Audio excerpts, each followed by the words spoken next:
అందరికీ నమస్కారం. Epic story లైన్స్‌కు స్వాగతం.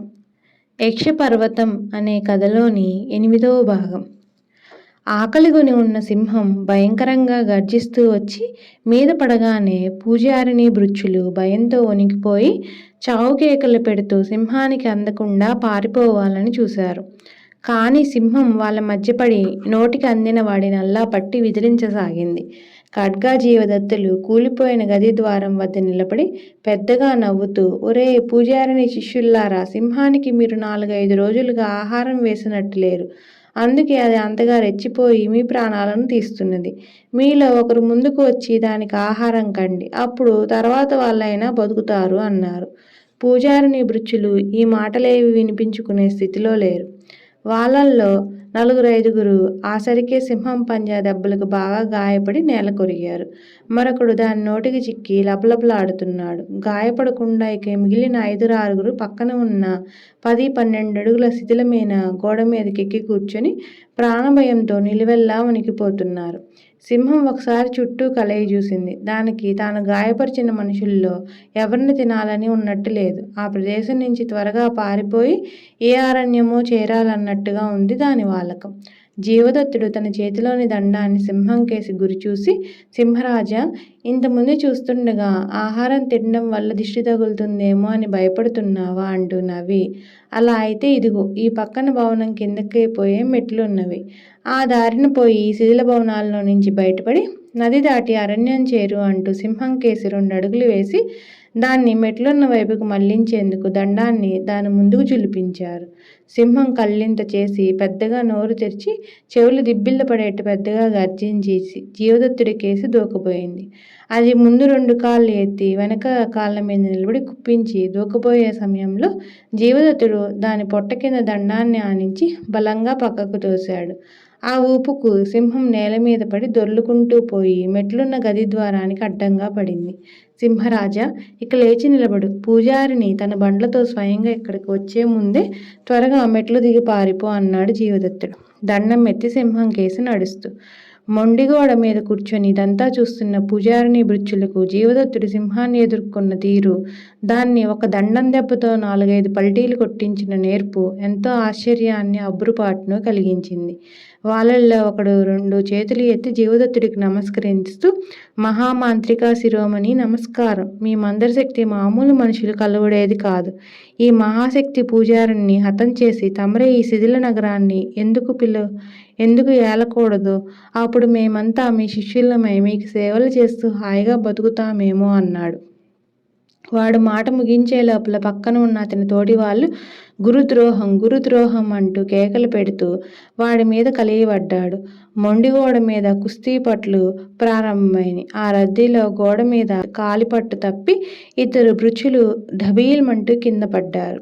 మెట్లకేసి దిగబోతున్న సింహం ఒక్కసారిగా అదురుకొని తల తిప్పి చూసి చిన్నగా గర్జిస్తూ వాళ్ళకేసి రాబోయింది. జీవదత్తుడు దండం పైకెత్తి సింహాన్ని అదిలిస్తూ, ఇక మెట్లు దిగి నీ దారిని నువ్వు పో. అనవసరంగా పూజారిని శిష్యుల పోట్లాటలో తలదూర్చి చిక్కులు పాలవుకు అన్నాడు. సింహానికి ఆసరికి జీవదత్తుడి చేతిలోని దండం అంటే భయం పట్టుకున్నది.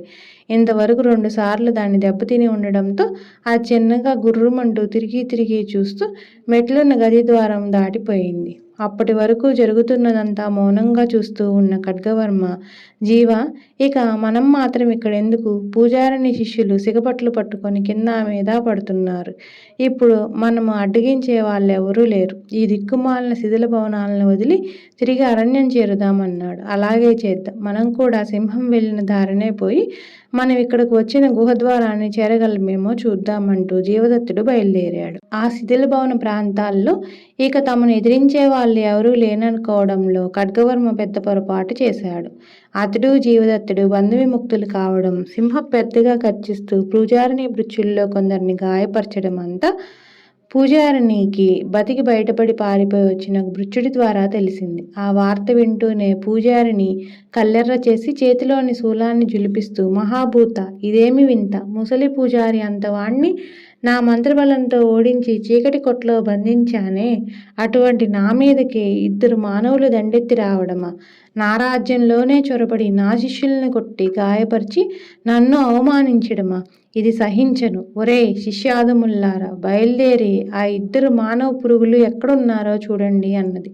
ఖడ్గజీవదత్తులు సింహాన్ని అడలగొట్టిన తీరు, అంతకుముందు మాంత్రికుణ్ణి జడలభూతాన్ని పెట్టిన బాధలు చూసిన శిష్యుల్లో ఇద్దరు గడగడలాడిపోతూ మహాశక్తి పూజారిని, ఆ మానవులిద్దరూ మహా సత్వుల్లాగా గొప్ప మంత్రవేత్తల్లాగా కనబడుతున్నారు. వాళ్ళు మన ఆస్థాన మాంత్రికుణ్ణి జడలభూతాన్ని మృచుల మాటలు ముగించే లోపలే పూజారిని వాళ్ళల్లో ఒకణ్ణి శూలంతో వెన్ను మీద పొడిచి, నోరు ముయ్యండి పారుబోతు వెధవల్లారా, వాళ్ళిద్దరిని ఇప్పుడే పట్టి మహాభూతానికి బలి చేయబోతున్నాను, ముందుండి దారి తీయండి అన్నది పళ్ళు కొరుకుతూ.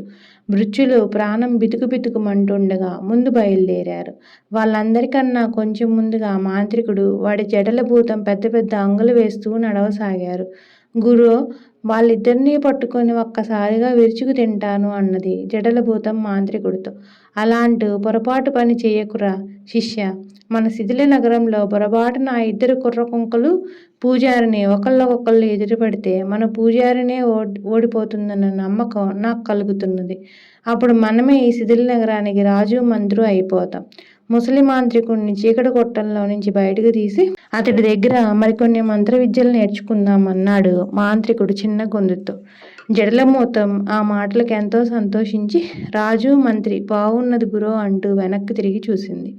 పూజారిని, ఆమె తర్వాత శిష్యులు చాలా దూరాన ఉన్నారు. పూజారిని తన భృత్యుల్ని శిథిల నగర భవనాలన్నీ నగరం ప్రవేశించిన యువకులిద్దరిని కోసం గాలించమని ఆజ్ఞాపించింది. కానీ ఆ సమయంలో ఖడ్గజీవదత్తులు శిథిల భవనాల్లోని మరొక ప్రాంతం చేరి అక్కడి నుండి బయటపడి తిరిగి అరణ్యం చేరేందుకు మార్గం ఏమైనా కనబడుతుందా అని చూడసాగారు.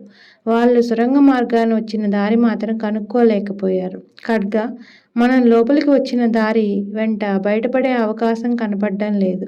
పూజారిని శిష్యుల్లో ఎవరినైనా ఒంటరిగా దొరకపుచ్చుకొని వాడి ద్వారా ఆ మార్గం ఎక్కడున్నదో తెలుసుకోవడం తప్ప మరో ఉపాయం లేదు అన్నాడు జీవదత్తుడు. ఆ శిష్యుల ముఖ నుంచి కూడా మనం చాలా దూరం వచ్చినట్టున్నది. సింహం ఏమైనట్టు, అది అరణ్యం చేరినట్టేనా అన్నాడు ఖడ్గవర్మ. అది మనలాగే ఇక్కడ చిక్కుబడినట్టుంది. మధ్య మధ్య దాని గర్జనలు వినపడ్డం లేదా నీకు అంటూ జీవదత్తుడు ఒక శిథిల భవనంలోని గది లోపలికి తొంగి చూసి, ఖడ్గ ఇటురా. అమ్మ దుర్మార్గులు, పారిపోయే వర్తకుల్ని ప్రయాణికుల్ని దోచి ఎన్ని ధాన్యం బస్తాలు ఈ గదిలో దాచారో చూడు అన్నాడు. ఖడ్గవర్మ కూడా గదిలోకి తొంగి చూశాడు. అతడికి గదిలో ఎత్తుగా పేర్చిన ధాన్యం బస్తాలు కనిపించినాయి. వాటిలో కొన్నిటికి కుట్లు పిగిలి వడ్లు జొన్నలు గోధుమలు కిందకు కారి పోగులుగా పడి ఉన్నాయి. జడలభూతాన్ని ముందు ప్రయోగించి జనాన్ని భయపెట్టి మాంత్రికుడు, అతడి స్నేహితులు ఈ విధంగా దారిపోయే వాళ్ళ నుంచి తమకు అవసరమైన తినుబండారాలు అపహరిస్తున్నారన్నమాట. మొత్తం మీద పూజారిని తెలివిగలలాగే కనిపిస్తున్నది. ఈ ఎత్తుగడలన్నీ దాని ఆలోచనలే అయి ఉంటాయి అన్నాడు ఖడ్గవర్మ.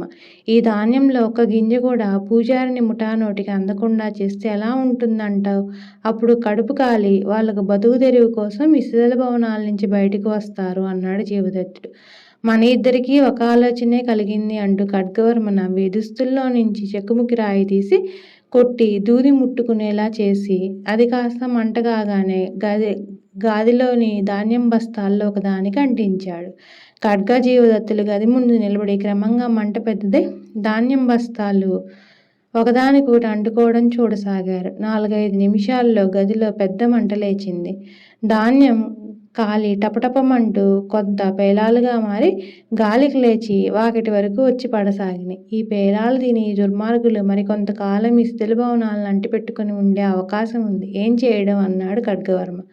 కొంచెం ఆగు, మంటలు మరి కాస్త లేస్తే అంతా మాడి బుగ్గి బూడిద అయిపోతుంది. కానీ అసలు ప్రమాదం ఈ మంటలు చూసి పూజారిని దాని శిష్యగణాలు ఇక్కడికి వస్తారు. అప్పుడు జీవదత్తుడి మాట ముగించే లోపలే ధాన్యం బస్తాలు కాలుతున్న గది పక్క గల మరొక గది నుంచి ఏదో మానవ కంఠం ఆర్తనాదాలు చేయడం వినిపించింది.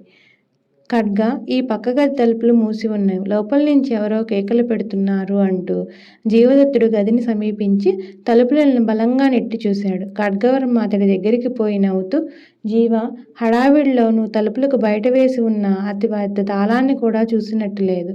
నీ మంత్రదండంతో తలుపులు విరగ్గొట్టు అన్నాడు. ఆ వెంటనే జీవదత్తుడు దండం పైకెత్తి తలుపులకు వేసి ఉన్న తాళం మీద బలంగా కొట్టాడు. తాళం పగిలి కింద పడిపోయింది. గొళ్ళెం పక్కకు లాగి తలుపులను వెనక్కి నెట్టాడు ఖడ్గవర్మ. గదిలో అంతగా చీకటి లేదు. గోడపైన అంత పెద్ద ఎత్తులో ఉన్న ఒక చిన్న కిటికీలో నుంచి లోపలికి వెలుగు వచ్చి పడుతున్నది.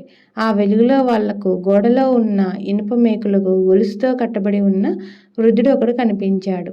అతడు ఆజానుబాహుడు, బక్కచిక్కి ఉన్నాడు. పొడవాటి తెల్లని గడ్డం గాలికి రెపరెపలాడుతూ ఉన్నది.